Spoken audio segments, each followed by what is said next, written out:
So, with the Joe Burrow contract extension going a little bit longer than we speculated, which makes perfect sense because they're going to take as much time as they need to get that thing done with, worked on, and figured out. Well, a lot of the free agents will be signed after a free agency window actually goes through.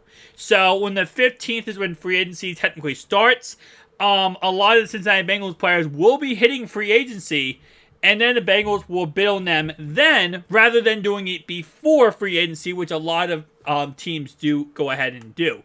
A lot of teams get all their contract work out before free agency. This avoids the having to bid against other teams for your said players.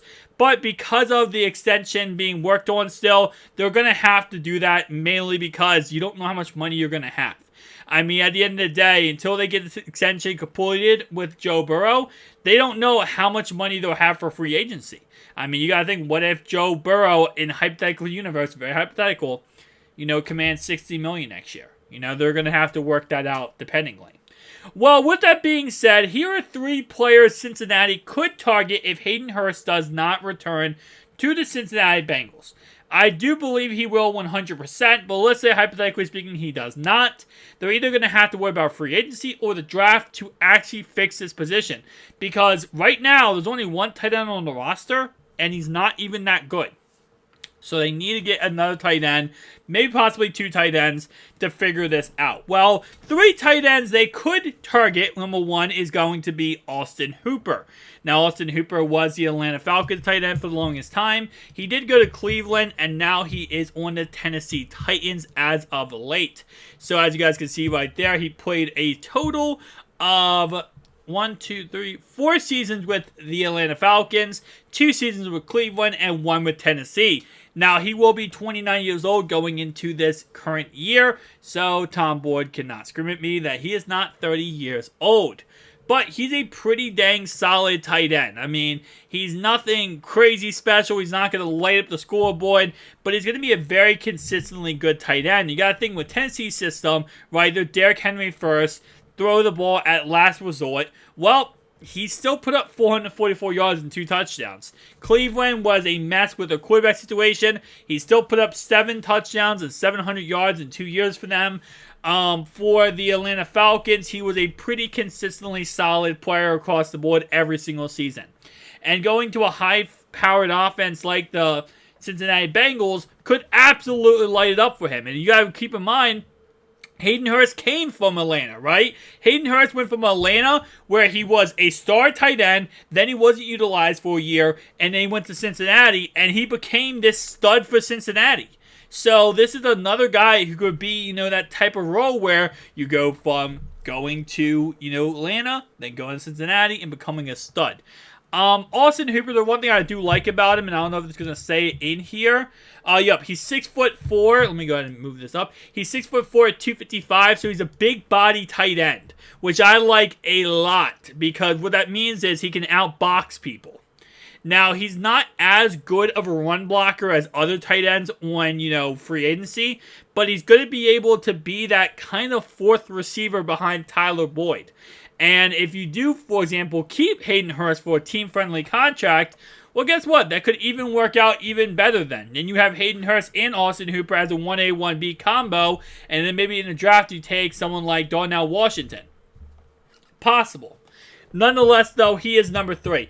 Number 2 is Dalton Schultz of the Dallas Cowboys, as they call him, Dalton Chase Schultz, which is his name.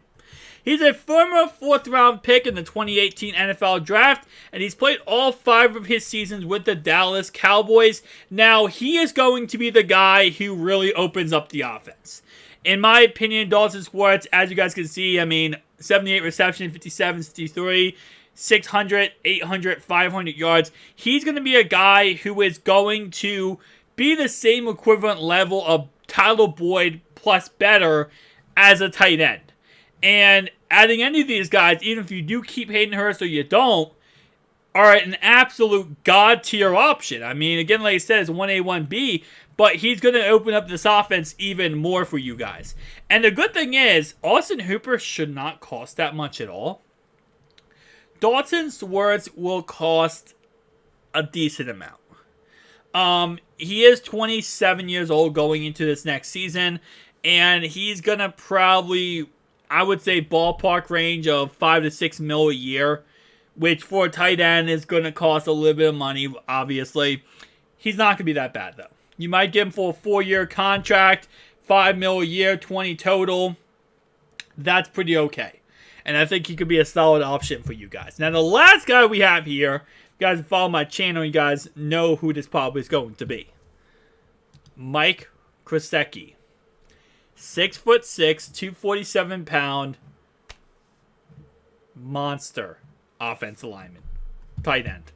Offensive lineman, tight end. No, he's not an offensive lineman. He is a vertical threat tight end. All three of these guys on this list are vertical threat tight ends that aren't really going to be that, they are going to be offensive linemen. They're not going to be run blockers. That's what I'm trying to say.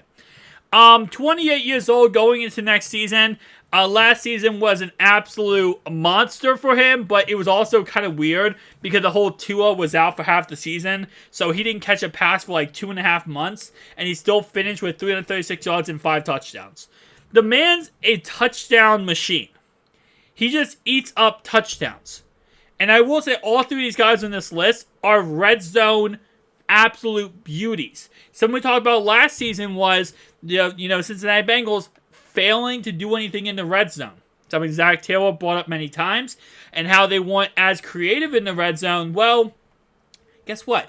You don't got to be creative if you have these star players like this. If you have a big body tight end who, once you get to the red zone, you can absolutely just outbox somebody else and have a, little 5-yard pass. It's how the Ravens do it, right? How we've done it with Nick Boyle, with what's his name? Patrick Ricard, we've done this before with Mark Andrews, Isaiah Likely, all of these guys. Josh Oliver is this. We get to the goal line, we do little short passes to the tight end.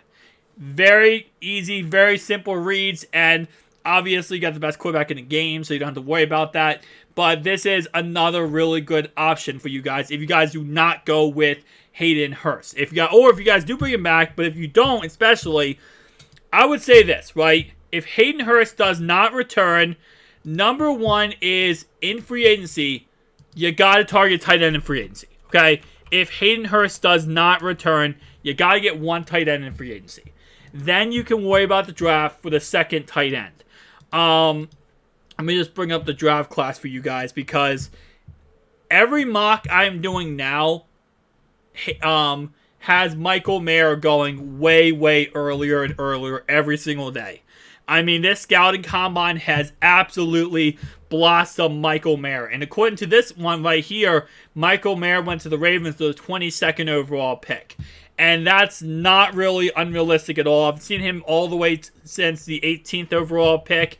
A lot of people are speculating. But this tight end draft class, while it is really good, with the 28th overall pick, this is what Cincinnati probably is going to see, right? And again, all these guys are really good studs or monsters. Talk about Dalton Washington in the last video. Dalton Kincaid is another really good player. But if I'm being honest with you, you get a veteran tight end in free agency, right? If Hurst leaves, you get a veteran tight end in free agency. That's number one, right? Let's say number two, you go with someone like Dalton Washington. Okay, that's number two. Number three, then you could, later on in the draft, 6th, 7th round, right? Maybe go with someone like Luke. Luke is a really solid player we talked about many times. Another really good 6'6", 250 pound player. So big body, big frame, and he's going to be outbox people. You can get him in like the 6th, 7th round. So there's a lot of good tight ends, in this draft. But at the same time, you don't want your whole entire roster at tight end to be rookies. You really don't. You want a good veteran in there who's going to be consistently good, and that boosts up and benefits all the other younger players in that team. I truly do believe Hayden Hurst will come back. But at the end of the day, you can't bank on him coming back. And, I got very complacent over the last couple months thinking about it. Like, oh, yeah, Hayden Hurst definitely come back. But then I'm thinking to myself, maybe he does go chase money. I don't think he's that type of guy. I don't think he's going to be that type of guy. But at the end of the day, if he's sitting there, right, chilling, chillaxing, and a team comes up and says, hey, listen, we'll give you this amount of money to come to our team. It's not really always easy to turn that down, right? You know, at this moment in time, Hayden has not been in a situation where he has been offered a big freaking crazy check and said, come to our team. So he might, you know, again, especially if he hits free agency, he might see Cincinnati goes, okay, we'll give you this, my man Hayden Hurst. And he goes, all right, thank you. And then he sees, oh, that team just offered me 7 times that price. There's going to be stupid teams in free agency. The Browns are talking about trying to go after Hayden Hurst and give him stupid money. Okay, so the Clowns, you know, they would love to do this to Cincinnati. So, at the end of the day, it is what it is. But these are 3 tight ends they could target if they do not retain Hayden Hurst. See you guys next one. Peace.